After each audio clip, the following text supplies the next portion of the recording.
حضور منڈی میں تشریف لے گئے تو وہاں غلے میں حضور نے ہاتھ ڈالا تو اوپر سے تو خشک تھا لیکن اندر سے وہ گیلا تھا.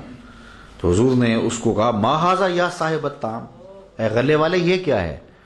تو اس نے کوئی بات کی تو حضور نے فرمایا من غش فلیس منی، جو ملاوٹ کرتا ہے وہ ہم سے نہیں ہے. وہ ملاوٹ کتنی تھی؟ صرف اتنی تھی کہ پانی لگا ہوا تھا. اور آج تو جو ملاوٹ ہے اللہ معاف فرمائے، تو یہ حضور نے کتنی بڑی بات کی، جو ملاوٹ کرے وہ ہم سے ہی نہیں ہے، اس کا ہمارے سے تعلق ہی نہیں ہے، اس دائرے سے باہر نکال دیا.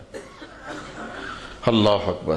اور حضور کا یہ بھی فرمان ہے من غشنا فلیس منا والمکر والخداع فی النار، جس نے ملاوٹ کی وہ ہم سے نہیں ہے، اور مکر اور دھوکہ یہ جہنم میں لے جانے والے اعمال ہیں. حرام اشیاء کی خرید و فروخت بھی حرام ہے. جو چیزیں حرام ہیں ان کا خریدنا بھی حرام ہے، ان کا بیچنا بھی حرام ہے. شراب حرام ہے تو اس کا خریدنا بھی حرام ہے، اس کا بیچنا بھی حرام ہے. اس کی نقل و حرکت بھی حرام ہے.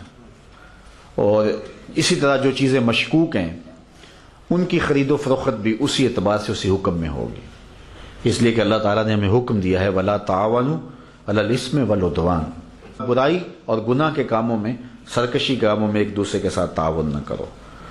اور ایک روایت ہے ان اللہ اذا حرم علی قوم اکل شیء حرم علیہ ثمنہ، جب اللہ تعالیٰ نے کسی چیز کو کھانا حرام کر دیا ہے تو اس کی قیمت کھانا بھی حرام کر دیا ہے. جس طرح شراب ہے، نشہ آور اشیاء ہے، اور آلات موسیقی وغیرہ، ان کی خرید و فروخت بھی درست نہیں ہے. کسی کے سودے پر سودا نہ کرو، یہ بھی منع فرمایا گیا ہے.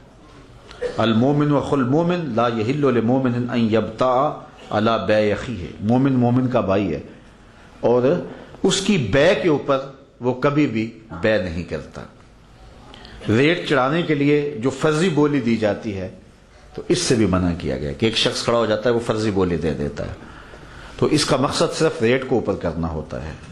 اسلام نے کتنا صاف ستھرا کاروبار کرنے کا حکم دیا ہے، تو کہا کہ ایسا نہ کرو، بلکہ کسی کی مجبوریاں خریدنے سے روکا گیا. ہمارے بالخصوص یہ پراپرٹی میں ایسا ہوتا ہے کہ یہ پلاٹ تو 5 کروڑ روپے کا ہے، لیکن جس کا ہے اس کو کوئی کام پڑ گیا ہے، اس نے باہر جانا ہے، اس کی پیمنٹ رکی ہوئی ہے، تو اس لیے وہ 4 کروڑ روپے کا دے رہا ہے. تو موقع ہے، اس کو اٹھا لو، یہ بڑے فائدے کا رہے گا، یہ کہہ کے گاہک کو پھنسایا جاتا ہے. تو کسی کی مجبوریاں خریدنے کا ہمیں حکم نہیں دیا گیا. ایک صحابی تھے، وہ کسی سے گھوڑا لینے گئے تو اس نے 500 دینار مانگے. تو انہوں نے گھوڑا دیکھا تو گھوڑا بڑا قیمتی تھا. کہا کہ یہ 500 کا ہے؟ کہا ہے تو 800 روپے کا، لیکن میں کوئی مجبور ہوں اور مجھے رقم چاہیے تو میں مجبوراً اس کو جو ہے وہ 500 روپے میں فروخت کر رہا ہوں.